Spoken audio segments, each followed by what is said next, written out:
आपण ऐकत आहात जगद्गुरु तत्वदर्शी संत रामपालजी महाराज यांच्याद्वारे लिखित पुस्तक ज्ञानगंगा।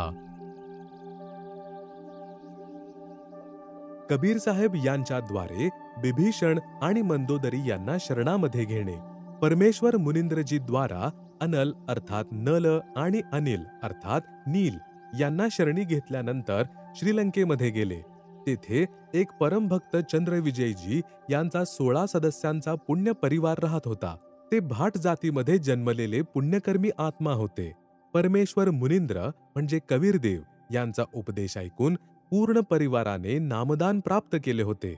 परमभक्त चंद्रविजयजींची पत्नी भक्तमती कर्मवती लंकेचा राजा रावणाची राणी मंदोदरीकडे नोकरी म्हणजे सेवा करत होती। राणी मंदोदरीला थट्टा मस्करी चांगले वाईट विनोद सांगून तिचे मनोरंजन करत होती। भक्त चंद्रविजय राजा रावण याच्याजवळ दरबारामध्ये नोकरी म्हणजे सेवा करत होता। राजाला प्रशंसायुक्त गाणे ऐकून प्रसन्न करत होता। भक्त चंद्रविजयची पत्नी भक्तमती कर्मवती परमेश्वर यांच्याकडून उपदेश प्राप्त केल्यानंतर राणी मंदोदरीला प्रभुचर्चा जी सृष्टी रचना आपल्या सद्गुरुदेव मुनिंदरजींकडून ऐकली होती ती दररोज ऐकवू लागली। भक्तमती मंदोदरी राणीला अतिशय आनंद होऊ लागला। किती तास प्रभूंच्या सत्यकथा भक्तमती कर्मवती ऐकवायची आणि मंदोदरीच्या डोळ्यातून अश्रू वाहत असत। एक दिवस राणी मंदोदरीने कर्मवतीस विचारले, तू हे ज्ञान कोणाकडून ऐकलेस? तू तर खूप अर्थहीन व व्यर्थ गोष्टी करत होतीस। एवढा बदल परमात्मा तुल्य संताशिवाय होऊ शकत नाही। तेव्हा कर्मवतीने सांगितले की आम्ही एका परमसंताकडून एवढ्यातच उपदेश घेतला आहे। राणी मंदोदरीने संतांच्या दर्शनाची इच्छा व्यक्त करत म्हणाली, तुझे गुरु ज्यावेळी येतील तर त्यांना आमच्या घरी घेऊन ये। आपल्या मालकिणीचा आदेश झाल्यानंतर नतमस्तक होऊन हात जोडून म्हणाले की जशी आपली आज्ञा, आपली सेविका तेच करेल। माझी एक विनंती आहे। म्हणतात संत यांना आदेशपूर्वक बोलवू नये, स्वतः जाऊन दर्शन करणे श्रेयस्कर आहे। तरी जशी आपली आज्ञा तसेच होईल। महाराणी मंदोदरी म्हणाले की आता तुझे गुरुदेव आले तर मला सांग, मी स्वतः दर्शन घेण्यास येईन। परमेश्वर यांनी पुन्हा श्रीलंकेमध्ये कृपा केली। मंदोदरी राणीने उपदेश घेतला। काही काळानंतर आपला प्रिय धीर भक्त श्री बिभीषणाला उपदेश प्रदान केला। भक्तमती मंदोदरी उपदेश प्राप्त करून रात्रंदिवस प्रभू स्मरणात लीन राहू लागली। आपला पती रावणालाही सद्गुरु मुनिंद्रजी यांच्याकडून उपदेश घेण्याची अनेक वेळा प्रार्थना केली, परंतु रावणाने मान्य केले नाही आणि तो म्हणत होता की मी परमशक्ती महेश्वर मृत्युंजय शिवजींची भक्ती केली आहे, यांच्या बरोबरीची कोणतीही शक्ती नाही। तुझी कोणीतरी दिशाभूल केली आहे। काही दिवसांनंतर वनवास भोगत असलेल्या सीतेचे अपहरण करून रावणाने तिला आपल्या नवलखा बागेमध्ये कैदेत ठेवले। भक्तमती मंदोदरीने वारंवार प्रार्थना करूनही रावणाने माता सीताजीला पुन्हा सोडून येणे स्वीकार केले नाही। त्यावेळी भक्तमती मंदोदरी आपल्या गुरुदेव मुनिंद्रजींना म्हणाली की महाराजजी, माझ्या पतीने कोणाच्या तरी पत्नीचे अपहरण केले आहे। मला सहन होत नाही। काहीही झालं तरी ते तिला परत सोडून येण्यास मान्य करत नाहीत। हे माझ्या प्रभू, आपणच दया करा। आजपर्यंत जीवनात मी असे दुःख पाहिले नव्हते। परमेश्वर मुनिंद्रजी म्हणाले की बेटी मंदोदरी, ती स्त्री कोणी सर्वसाधारण स्त्री नाही। शापामुळे श्री विष्णूजींना पृथ्वीवर यावे लागलेले आहे। ते अयोध्यावासी श्री राजा दशरथाचे पुत्र रामचंद्र आहेत।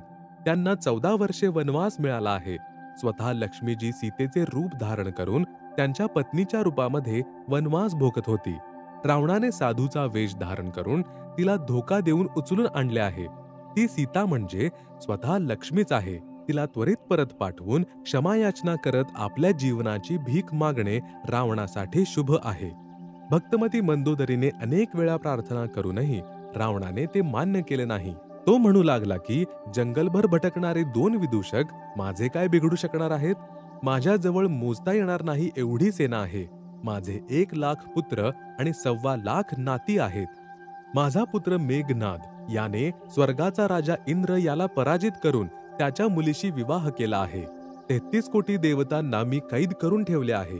तू मला त्या 2 बेसहारा भटकणाऱ्या वनवाशांना ते भगवान आहेत असे सांगून भीती दाखवत आहेस काय?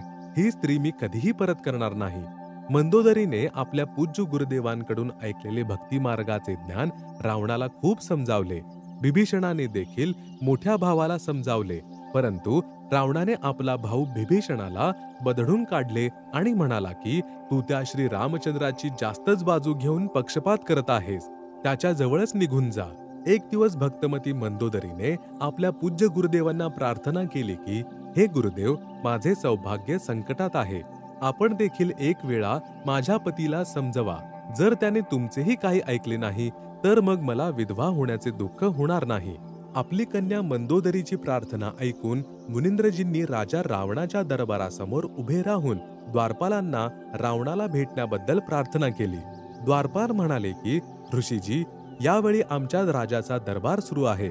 अशा वेळी आतील संदेश बाहेर येऊ शकतो, परंतु बाहेरचा कोणताही संदेश आत जाऊ शकत नाही. त्यामुळे आम्ही विवश आहोत. त्यावेळी पूर्ण प्रभू अंतर्धान पावले व राजा रावणाच्या दरबारामध्ये प्रकट झाले. रावणाची दृष्टी ऋषींवर पडल्यावर त्याने गर्जना करत विचारले की माझ्या आज्ञेशिवाय या ऋषीला कोणी आत येऊ दिले? त्याला आणून माझ्यासमोर मारून टाका. तेव्हा परमेश्वर म्हणाले की हे राजन, तुझ्या द्वारपालांनी तर मला स्पष्ट मनाई केलेली होती. मी आत कसा काय आलो हे त्यांना माहीत देखील नाही. रावणाने विचारले की तू आत कसा काय आलास? तेव्हा मुनिंद्र वेशामध्ये आलेले पूर्ण प्रभू अदृश्य होऊन पुन्हा प्रकट झाले आणि म्हणाले की हा मी असा आत आलो. रावणाने आत येण्याचे प्रयोजन विचारले. तेव्हा प्रभू म्हणाले की आपण योद्धा असूनही एका अबला स्त्रीचे अपहरण करून तिला आणलेले आहे. हे आपली प्रतिष्ठा व शूरवीरतेच्या विरुद्ध आहे. ही कोणी सर्वसाधारण स्त्री नाही, ही स्वतः लक्ष्मीजींचा अवतार आहे. तिचे पती श्री रामचंद्रजी हे स्वतः विष्णू आहेत.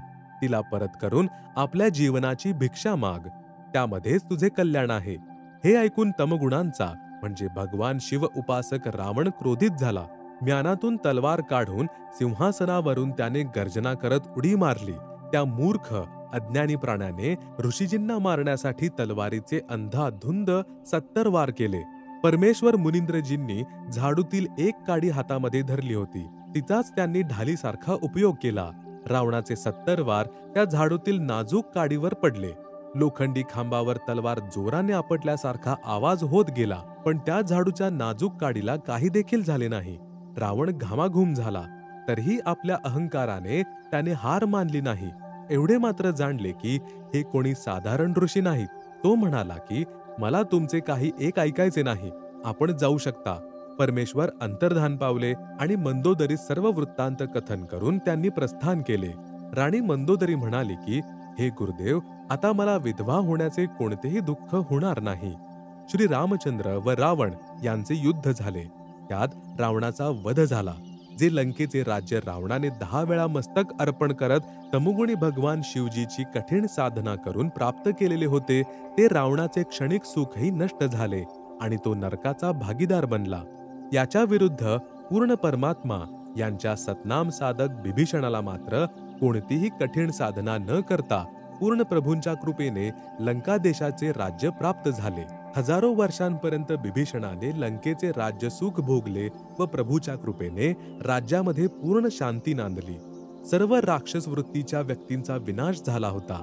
भक्तमती मंदोदरी, भक्त बिभीषण आणि परमभक्त चंद्रविजयजी यांच्या परिवारातील सर्व 16 सदस्य व इतर ज्यांनी पूर्ण परमेश्वर यांचा उपदेश प्राप्त करून आजीवन मर्यादेत राहून सद्भक्ती केली, ते सर्व साधक पृथ्वीवर देखील सुखी राहिले आणि अंतसमयी परमेश्वर यांच्या विमानामध्ये बसून सतलोक म्हणजे शाश्वतम स्थानम मध्ये गेले.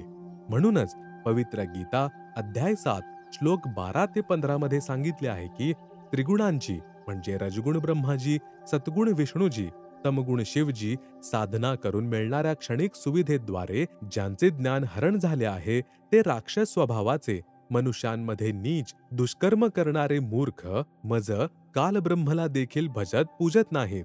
यानंतर गीता अध्याय 7 श्लोक 18 मध्ये गीता बोलणारा प्रभू म्हणजे कालब्रह्म सांगत आहे की एखादा उदार आत्मा मज कालब्रह्मची साधना करतो, कारण त्याला तत्वदर्शी संत मिळाला नाही.